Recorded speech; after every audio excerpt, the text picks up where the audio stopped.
कल तक दावा किया जा रहा था कि महाराष्ट्र चुनाव में लाडली बहन योजना और आरएसएस के प्रचार में 5 महीने में जनता का मूड बदल गया और लोकसभा चुनाव में बुरी तरह से हारने वाली महायुति विधानसभा चुनाव में बड़ी जीत दर्ज कर ली। लेकिन सच्चाई क्या है, अब सामने आ चुकी है। नमस्कार, आप देख रहे हैं 4PM और मैं हूं आपके साथ सिमरन। दोस्तों, देश की राजधानी में सियासी सरगर्मियों के बीच महाराष्ट्र से एक बड़ी खबर आ रही है। ये खबर चौंका देने वाली है। महाराष्ट्र में महायुति की सरकार कैसे बनी है, इसका खुलासा हो गया है। 1 करोड़ वोटर्स के हेरफेर की बात सामने रही है। खबर आ रही है कि ये सब के बहुत बड़ा जो है ये एक स्कैम है। हालांकि इस वोटर स्कैम के सामने आने के बाद इलेक्शन कमीशन बैक फुट पे है। खुलासा होते ही इंडिया गठबंधन सुप्रीम कोर्ट जाने की तैयारी में जुट गया है। ऐसे में महायुति की सरकार पे संकट खड़ा होना तय माना जा रहा है। सरकार बर्खास्त होगी या नहीं, 1 करोड़ वोटर स्कैम क्या है, क्यों राहुल गांधी इस मामले को उठा रहे हैं और सुप्रीम कोर्ट जाने की तैयारी में हैं, ये सब कुछ हम आपको अपनी इस रिपोर्ट में बताएंगे। साथ ही 2 सबूत हम आपको ऐसे भी दिखाएंगे जो साबित करते हैं कि देश में बड़े पैमाने पे वोटर स्कैम चल रहा है। दोस्तों, बात महाराष्ट्र में हुए वोटर स्कैम पे शुरू की जाए तो इससे पहले महाराष्ट्र के पिछले लोकसभा और विधानसभा के कुछ आंकड़े जान लेते हैं। ये आंकड़े आपको जानना इस वजह से भी जरूरी है क्योंकि इस आंकड़ों को देखने के बाद बहुत हद तक आपकी बात समझ में आ जाएगी कि किस तरह से ये वोटर स्कैम का बड़ा खेल चल रहा है। साल 2024 के लोकसभा चुनाव के साथ महाराष्ट्र में भी 3 चरणों में 48 सीटों पर चुनाव हुआ। इसमें महायुति और महाविकास अघाड़ी के बीच कांटे की टक्कर देखी गई। महाविकास अघाड़ी को 30 जबकि महायुति को सिर्फ 17 सीटों पर जीत मिली। महाराष्ट्र में महाविकास अघाड़ी की जीत ने बीजेपी को बहुमत से करीब पहुंचने से रोक दिया है। हालांकि इसके बाद भी एनडीए के सहयोग से अपने सूट बूट वाले पीएम साहब तीसरी बार देश के पीएम बन गए। लेकिन फिर 5 महीने बाद ही महाराष्ट्र में 288 सीटों पर विधानसभा चुनाव हुए। विधानसभा चुनाव में महायुति को 230 सीटों पे जीत हासिल मिली। बीजेपी ने 132, शिवसेना गुट ने 57 और एनसीपी अजित पवार ने 41 सीटें जीती हैं। वहीं कांग्रेस के नेतृत्व वाला महाविकास अघाड़ी मात्र 46 सीटों पे सिमट गया है। शिवसेना उद्धव को 20, कांग्रेस को 16 और एनसीपी शरद पवार के हिस्से में केवल 10 सीटें आई हैं। 2 सीटें समाजवादी पार्टी ने जबकि 10 सीटें अन्य के खाते में गई हैं। कहने का मतलब ये है कि महाविकास अघाड़ी को करारी शिकस्त मिली है। जो महाविकास अघाड़ी लोकसभा में 30 सीटें जीता था, विधानसभा में सिर्फ 46 तक ही जा पाए। जबकि शिवसेना उद्धव और एनसीपी शरद पवार दोनों पार्टियों को वोट प्रतिशत भी बढ़े हैं। पहले तो सवाल ईवीएम पे खड़ा किया गया। महाराष्ट्र के कई गांवों से ईवीएम की शिकायत गांव के लोगों ने इलेक्शन कमीशन से की। खुद शरद पवार कई दिनों सोशल मीडिया पर सवाल खड़ा करते रहे। हर कोई इस बात को लेकर दुविधा में था कि आखिर कैसे महायुति की इतनी बड़ी जीत हो गई है।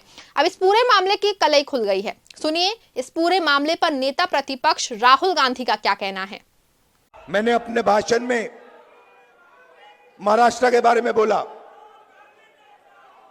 इलेक्शन कमीशन से हम आंकड़े चाहते हैं। महाराष्ट्र में लोकसभा में और विधानसभा में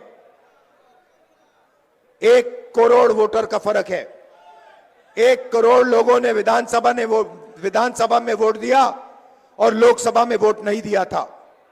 हम जानना चाहते हैं कि इलेक्शन कमीशन से जानना चाहते हैं कौन लोग हैं, और हमने इलेक्शन कमीशन से कहा है कि आप हमें लोकसभा की महाराष्ट्र की वोटर लिस्ट दीजिए और विधानसभा की वोटर लिस्ट दीजिए, और इलेक्शन कमीशन हमें वोटर लिस्ट देने को तैयार नहीं है। यह देश के सामने सच्चाई है। सुना आपने, राहुल गांधी का दावा है कि महायुति की सरकार इलेक्शन कमीशन ने बनाई है। महाराष्ट्र के चुनाव में 1 करोड़ वोट का बड़ा घोटाला किया गया है। इसी वोट घोटाले से ही लोकसभा चुनाव में करारी हार पाने वाली महायुति 5 महीने में ही बहुत बड़ी मार्जिन से जीत के सरकार बना ली। आपके मन में बहुत बड़ा सवाल होगा कि ये वोट घोटाला हुआ कैसे है, तो चलिए इसको भी समझाते हैं।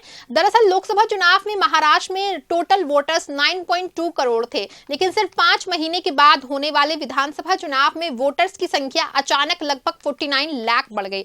ऐसे में विधानसभा चुनाव में वोटर जो टोटल वोटर्स थे उनका 9.7 करोड़ हो गए। हालांकि राहुल गांधी 1 करोड़ का दावा पेश कर रहे हैं। कांग्रेस के बेलगावी सम्मेलन में एनआईए ने सूत्रों के हवाले से खबर छापी थी कि राहुल गांधी को दावा है कि मतदाता सूची में बड़ा बदलाव हुआ है। महाराष्ट्र की 118 सीटों पे लोकसभा चुनाव 2024 के बाद 72 लाख मतदाता जोड़े गए, जिनमें से 102 सीटें बीजेपी ने जीती हैं। इसमें साफ जाहिर होता है कि कहीं ना कहीं कुछ गड़बड़ है।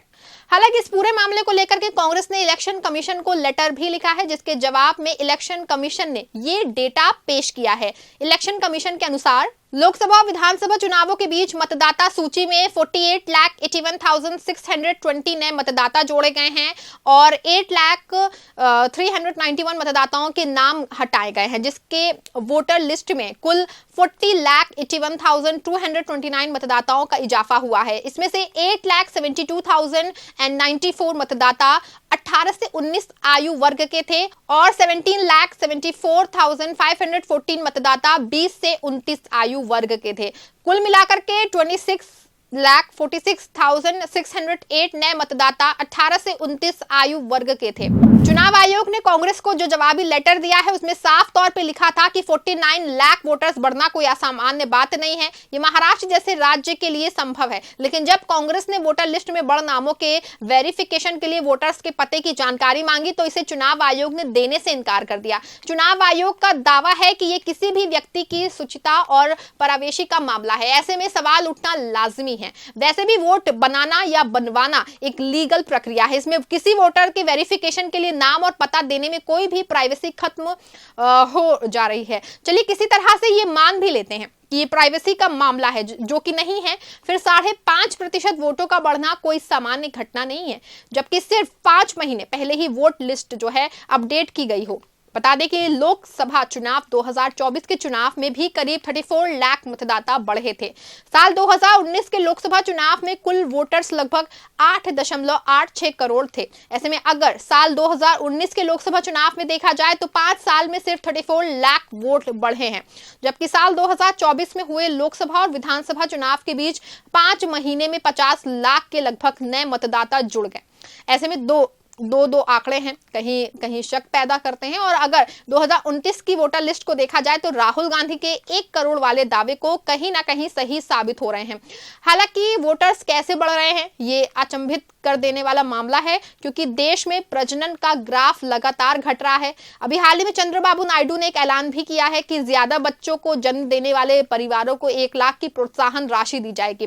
वैसे मीडिया में इस बात की खिल्ली चाहे जितनी उड़ाई जाए, लेकिन ये सच है कि देश में प्रजनन का ग्राफ तेजी से गिर रहा है। न्यूज़ 18 ने पिछले दिनों प्रजनन की ग्राफ को लेकर एक खबर लिखी थी। इस खबर में बताया गया था कि प्रजनन का ग्राफ तेजी से गिर रहा है। एक रिपोर्ट के अनुसार 0 से 14 साल वालों की आबादी में तेज गिरावट आ रही है। 1991 में इनकी जनसंख्या 31.2 करोड़ थी, जो 2001 में 36.4 करोड़, 2011 में 37.4 करोड़ हो गई। हालांकि 2024 में ये घट के 34 करोड़ हो गई। 60 वर्ष से ज्यादा की आबादी की संख्या 24 साल में दोगुनी हो गई है। 1991 में इनकी संख्या 6.1 करोड़, 2001 में 7.9 करोड़, 2011 में 10.2 करोड़ और 2024 में ये 15 करोड़ हो गई है। देखा आपने, देश में प्रजनन का ग्राफ लगातार घट रहा है, लेकिन चुनाव आयोग की वोटर्स लिस्ट में हर 5 महीने पर 50 लाख वोट बढ़ जाते हैं। यही वजह है कि राहुल गांधी और कांग्रेस अब महाराष्ट्र चुनाव के वोटर स्कैम मामले को लेकर सुप्रीम कोर्ट जाने की तैयारी की जा सकती है। अगर ऐसा होता है तो बहुत हद तक संभव है कि वोटर घोटाला का बड़ा सच सबके सामने आ सकता है और महायुति की सरकार बर्खास्त हो सकती है। दिल्ली में आम आदमी पार्टी इस सच को उजागर कर चुकी है। 4000 से ज्यादा के वोट काटने के लिए सिर्फ 86 लोगों ने जो है वो एप्लीकेशन दी है, जबकि एप्लीकेशन देने वाला कौन है इसका खुलासा आज तक नहीं हो सका है। इस वोटर घोटाले को लेकर आप क्या सोचते हैं, हमें कमेंट बॉक्स में जरूर बताएं। देखते रहें 4 PM। धन्यवाद।